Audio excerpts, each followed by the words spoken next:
Games Ethics Centre, the Wheeler Centre, the Melbourne Food and Wine Festival, The Age, the City of Melbourne and the ABC, all of whom have worked together to make this event possible. I'd like to welcome Philip Wollen.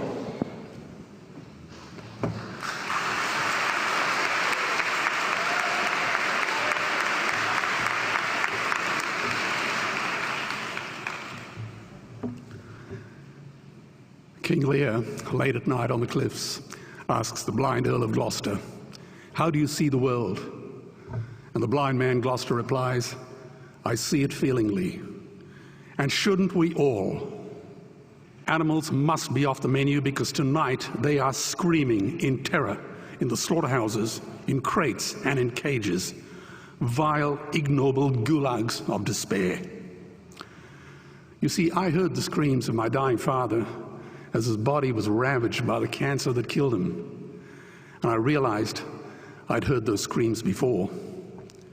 In the slaughterhouse, their eyes stabbed out and their tendons slashed, on the cattle ships to the Middle East, and the dying mother wail as a harpoon explodes in her brain as she calls out to her calf. Their cries were the cries of my father. And I discovered that when we suffer as equals. And in their capacity to suffer, a dog is a pig, is a bear, is a boy. Meat today is the new asbestos, more murderous than tobacco. CO2, methane and nitrous oxide from the livestock industry are killing our oceans with acidic, hypoxic dead zones. 90% of small fish are ground up into pellets to feed to livestock. Vegetarian cows today are the world's largest ocean predators. The oceans are dying in our time. By 2048, all our fisheries will be dead, the lungs and the arteries of the earth.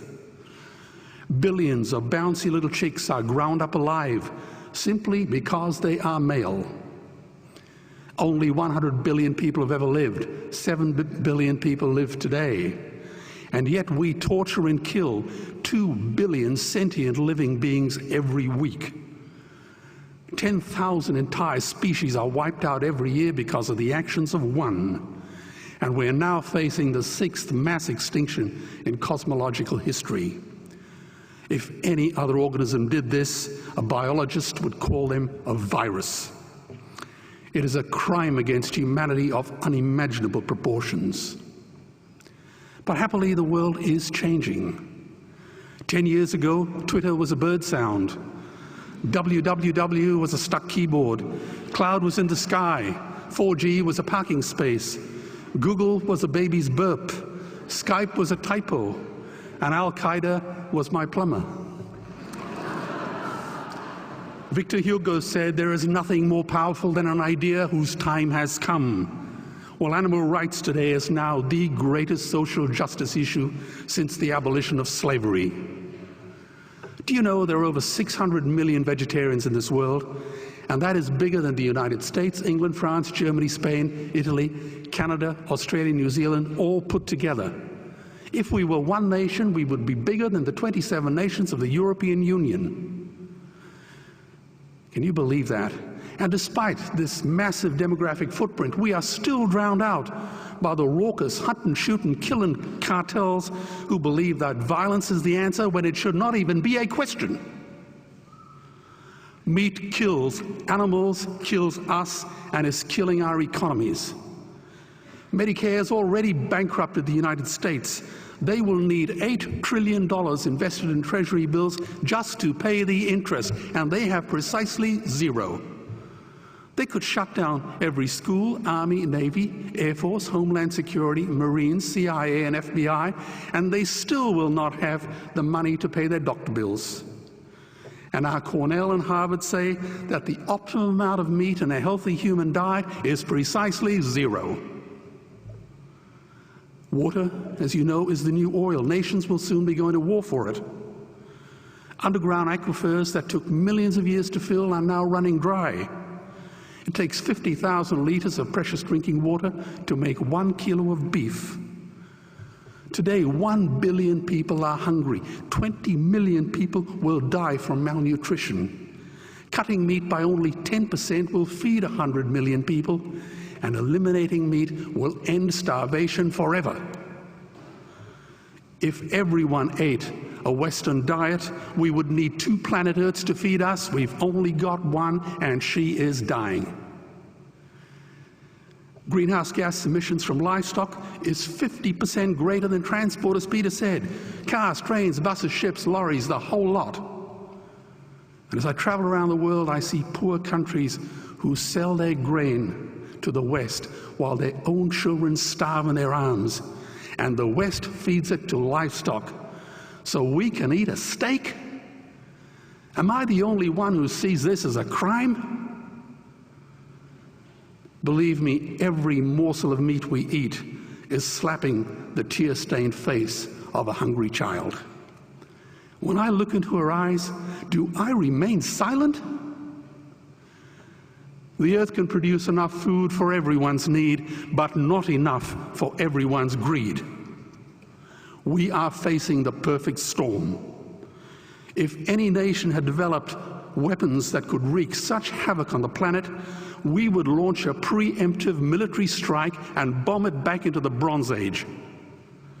But it's not a rogue state, it's an industry. The good news is we don't have to bomb it. We can just stop buying it. Sir George Bush was wrong. The axis of evil does not run through Iraq, Iran, or North Korea. It runs through our dining tables. Weapons of mass destruction are our knives and forks. Our proposition is the Swiss Army knife of the future. It solves our environmental, water, human health problems and ends cruelty forever. The Stone Age didn't end because we ran out of stones. This cruel, disgusting industry will end because we run out of excuses. Meat is like the 1 and 2 cent coins. It costs more to make than it's worth. And I come from the bush. Farmers are the ones with the most to gain. Farming won't end, it would boom. Only the product line will change. Farmers would make so much money they won't even bother counting it, and I'd be the first to applaud them. Governments would love us. New industries would emerge and flourish. Health insurance premiums would plummet. Hospital waiting lists would disappear. Hell, we'd be so healthy, we'd have to shoot someone just to start a cemetery. So tonight I have 2 challenges for the opposition. 2 challenges. Meat causes a wide range of cancers and heart disease. Would they name one disease caused by a vegetarian diet? And 2, I'm funding the Earthlings trilogy. If the opposition is so sure of their ground, I challenge them to send a copy of the Earthlings DVD to all their colleagues and all their customers. Go on, I dare you.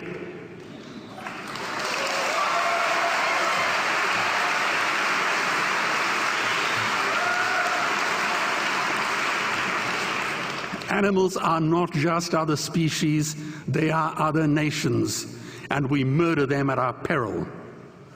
The peace map is drawn on a menu.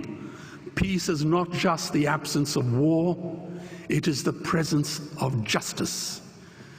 Justice must be blind to race, color, religion, or species. If she's not blind, she will be a weapon of terror.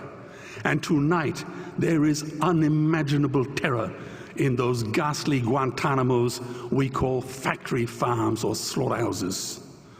Believe me, if slaughterhouses had glass walls, we wouldn't be having this debate tonight. You see, I believe another world is possible. And on a quiet night, I can hear her breathing. Let's get animals off the menu and out of these torture chambers. Please vote tonight for those who have no voice. Thank you.